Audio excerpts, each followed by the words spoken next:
Google just released a bunch of brand new features that just put hundreds of startups out of business overnight. And by the end of this video, you're going to learn what all these changes are, how you could use them, and what new use cases they unlock. Now, the first new upgrade that we need to talk about is AI Studio just got a brand new upgrade when it comes to building apps. And if we come over to this X post right here by Google AI Studio, we could see all of the changes that have been released. As you can see, there is a brand new UI, but in addition to that, vibe coding in AI Studio is now going to allow you to build out multiplayer, real-time games and tools, real services connected to live data, persistent builds that where you can close a tab and it keeps working, and it gives you pro UI. And we're actually going to get even more into UI design and things like that in change number 2 because they released another upgrade that is absolutely insane. So now when we come over here, we could simply describe an app and Gemini is going to do the rest. In addition to that, we could see down here that we could get this to do multiple different things. We could add in Google search data, we could add in Google Maps data, we could generate images,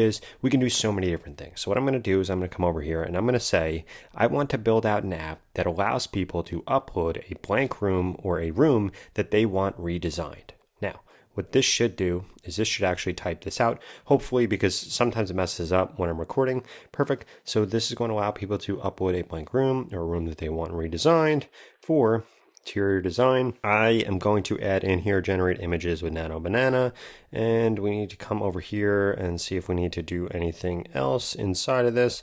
We're going to use Nano Banana 2, and we're going to click on build. So if we wanted to add in anything else, we would simply just add that in. But now we can see that this will now go through. This is going to actually design the vision. This is going to actually create the vision. And this is going to go through and actually build us out the app that we want. Now, my favorite way to use this isn't actually to build out entire tools, but is to be able to vibe code different features and different tools for apps. In fact, I use Lovable to build out a lot of my apps. And what I do a lot of the time is actually build things out inside of AI Studio. I then download all the files, give it to Lovable or whatever tool you're using to code and say, hey, can you actually put this into our tool? And I do this all the time, and it's really cool to be able to do this, because the core issue that I've had with actually building things inside of AI Studio is that publishing it and being able to manage it from inside of here is kind of a pain. But this is really cool and really quick for building things, building MVPs, and just getting things out there quickly, especially if you're doing something that's using Google's products. And we could also see that they've now released a bunch of different upgrades. So they have focus mode where you could actually focus on changing one thing. We can see right here that you can now enter your environment variable to be able to continue right here. So this is going to allow us to actually select an API key, and then we'll be able to do this. So we should actually build this out so that they don't have to select their API key. I should have been specific about that, but I want to show you what this actually looks like. And we can see right here that this built visionary spaces right here, goes through all the different key features and exactly how to use it. Okay, so now that this is actually built out, we can see that this is now going to allow us to actually redesign spaces, or we could generate new spaces from scratch. It gives us different output quality, and we could literally just put in here what we want to design, or we could upload a space into redesign right here, tell us what our design vision is, click on transform space, and it will actually go through and build it out for us. The next new update that got released is going to be to Google Stitch right here. And very similarly, if we click over here, this will show us everything that's changed. So we now have an AI native canvas, we have smarter design agent, we have voice, we have instant prototypes, we have design systems, and design documents right here. So if we come over here, we could actually choose between an app, website. We click on plus right here, we could upload a website's URL. So if you wanted to redesign a website, actually incredibly easy to be able to do that. In addition to that, we could come over here and we could use a design system if you have one, and you could change the model here. So you could use this to ideate, to redesign things, or you could switch between 3 Flash and Thinking with 3.1 Pro. So what I'm actually going to do is I'm going to come over here and I'm going to say, design a landing page for an interior design tool called, and we're actually going to grab the name from the other tool that we're working on. We're going to call it Visionary Spaces, that allows people to generate the interior design of their dreams or upload their current space and get a new design based on the style they want to create. Now, we're going to click on this right here. And what this is actually going to do is this is going to build this out. And we could see we have agent log over here. We could generate multiple versions of things. Again, we could add in that brand system. And this basically gives us a lot more control right here. So what this is now going to do is this is going to go through and this is going to create this. Basically, they turn this from a chat, if you look at my old videos on Google Stitch, to a canvas right here, which just makes this, quite frankly, a way better experience. You'll see in a second why. Okay, so we could see that the first thing that this actually did was this went through and actually created what our brand system is going to look like right here. And we can actually come into this and we could adjust this however we want. So we could see that it created this color palette right here. For the sake of this video, I'm going to leave this color palette. If we wanted to change it, we would be able to do that. Now it's actually going through and generating the home screen right here. And we could see that we could get it to also build out an instant prototype. So we'll actually code it. We could get it to create a desktop version, a predictive heat map. We could get it to regenerate it, create multiple variations. We can modify it however we want. We could preview it however we want. We could even get a QR code, and in just 1 second, this is going to be done generating this. We'll be able to see what this new design actually looks like. Okay, so now we can see that this has actually been created. This looks a little bit messed up here, but if we just come over to preview and actually open this up in a new window, we could see exactly what this looks like. And this looks totally normal here, which looks absolutely incredible that it was able to one-shot it like this. We could see what it'll look like on a desktop, what it'll look like on an iPad. We could generate a QR code. And guess what? If we wanted to change anything about this, we simply just come over here and modify, click on edit, and then describe exactly what we want changed. And it will actually go through and do it. And it even gives us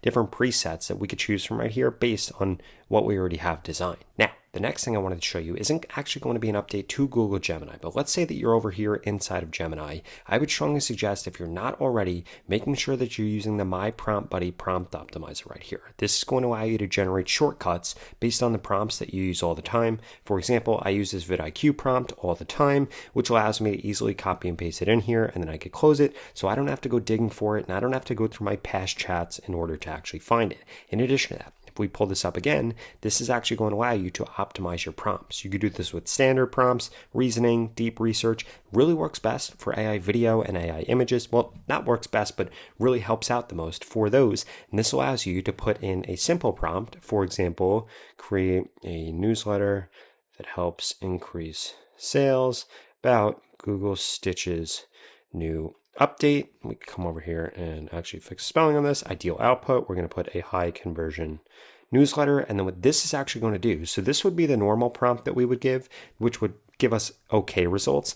This will actually go through, optimize, and build us a new prompt that is going to give us 10x results. Look at this prompt right here.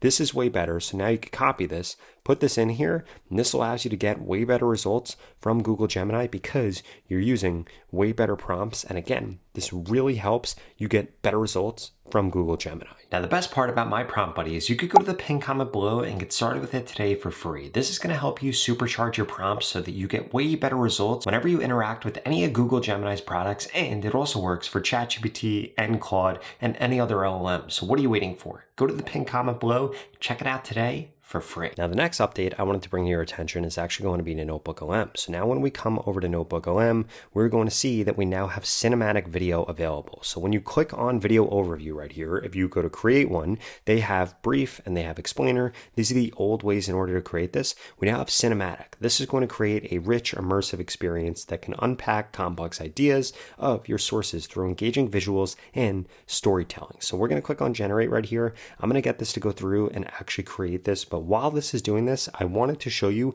the other update that is mind-blowing, and then we could come back over here and check out this cinematic video.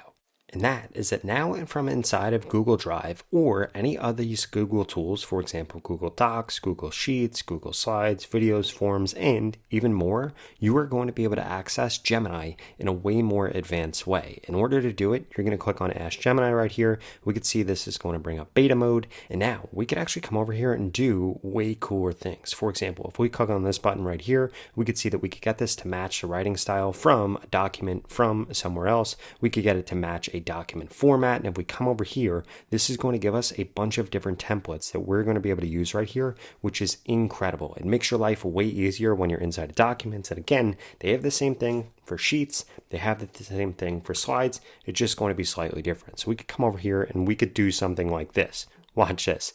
I want to create a YouTube script in this format and then we're going to actually come over here. We're going to type in and we're going to grab another script on the topic of the TikTok algorithm for 2026. Now, what this actually has access to be able to do, we can see it's collecting information, and then it's going to go through and do this. If we come over to Gemini, we could see that we can now give this access to different things from our drive, like how we give it access to this script right here, and this has access to web search. So what this is going to do is this is figuring out, and look, it's literally doing this in real time, what this script looks like, and we can actually open it up so I can show you what it looks like. The formatting is very, very specific here. Now this just went through and gave me a new script with a new title based on the original from that other one, and it gives me a script that is actually in my formatting right here, which is absolutely insane. I cannot believe that this actually went through and this did this in my same exact voice. In fact, this sticks to my voice perfectly.